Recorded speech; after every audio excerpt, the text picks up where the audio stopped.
Morning, it's good to have you here, Lisa. You have been a student at the college over the past couple of years, and have now graduated, which is excellent. While you were at the college, you did some kind of thinking around the topic of forgiveness. Can you tell us just a little bit about what you were thinking about in that line?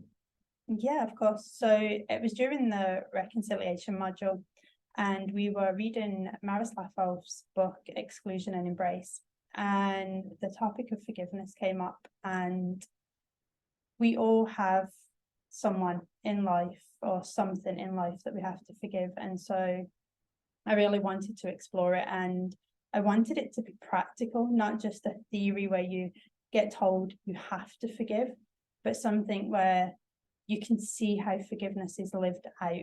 And so I was introduced to McClendon's biography as Theology, which looks at life in general and then explored how three people themselves demonstrated forgiveness. So I looked at Corrie ten Boom, Miroslav Volf himself, and Rachel Howard Evans. Corrie ten Boom was a prisoner of war in the Holocaust. She was arrested for hiding Jews, and Betsy and Corrie, which is Corrie's sister, they ended up being sent to Ravensbrück, which is the notorious women's prison for extermination. And Corrie managed to smuggle in a Bible, and together in the darkness of the bedrooms, Corrie and Betsy ministered to people there.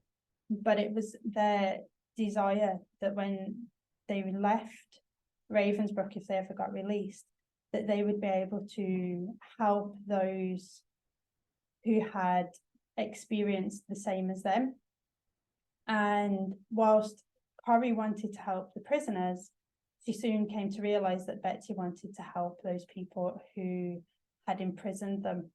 And so it was Betsy's influence over Corrie which helped Corrie to see that everybody, all of creation, is worthy of forgiveness, not just the ones that we want to forgive. And so that kind of set in motion the trajectory of just seeing humanity as equal because Christ died for all. And then I looked at Miroslav Volf, and he's a very similar story to Corrie. He has experience of the Yugoslavian war, and he himself was interrogated. But it was his family and his nan who influenced his own forgiveness. And Volf, in his book Exclusion and Embrace, talks about having a posture of forgiveness, the drama of embrace.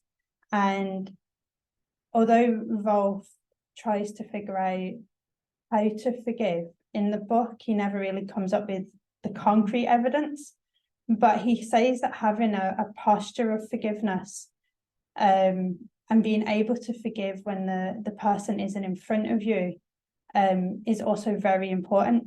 And so that kind of carried on, even though people are worthy of forgiveness because Christ died for all, for whatever reason, whether the person's not here or maybe it's not safe to do so, you can still forgive them within yourself through your imagination and having a posture of being willing to forgive and embrace the person. And the final person was Rachel Howard Evans, being a similar age, similar questions. I really resonated with Rachel Howard Evans. And Rachel really focused on breaking down the barriers that churches knowingly or unknowingly put in place, which excludes people. And so she spent her life and her ministry through her books and her blogs just looking at ways that we can break down those barricades and those walls to kind of open up the church to be a welcoming and accepting place where healing can be taken on board and lived out in practice. But for Rachel, it was the element of communion and just breaking bread together and eating round a table, and one of her favorite quotes, which I love in her book Searching for Sunday, says that the kingdom of God is just like a bunch of outcasts and oddballs all sitting around a table, not because they're worthy or rich or good, but because they're hungry and because they said yes, and there's always room for more people. And so together, the three of them, even though they were different, they're very complementary in how they looked at forgiveness and explored forgiveness. And so that was where my research took me. I mean, they're each in themselves, the stories are really significant and really poignant at times as well. I think Corrie ten Boom is a hard read in many ways, and a real hard act of forgiveness. Wolf in his own way is similar, and then Rachel Held Evans, I think, is poignant because of her death as well. Yeah. Did any one of them really jump out to you more than the other? So Rachel Held Evans was definitely the one that jumped out the most.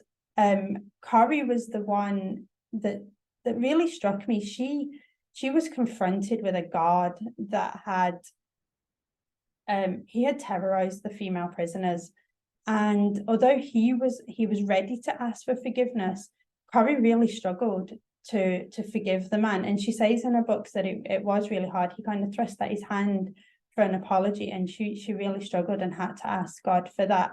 And I think sometimes people are willing to have forgiveness, but we need to be in a place and have that posture where we're prepared to forgive. So I think it was the females that kind of resonated a bit more, and probably Rachel Held Evans, because of how up to date and relevant she is. The questions that she was asking, they're still being asked, and the elements of it are still being tackled today. How can we be a more inclusive and welcoming church and not put the boundaries in place that make people feel excluded? So there were the two. Yeah, and I mean, that's the strength of the biography and theology coming together, like learning from those stories.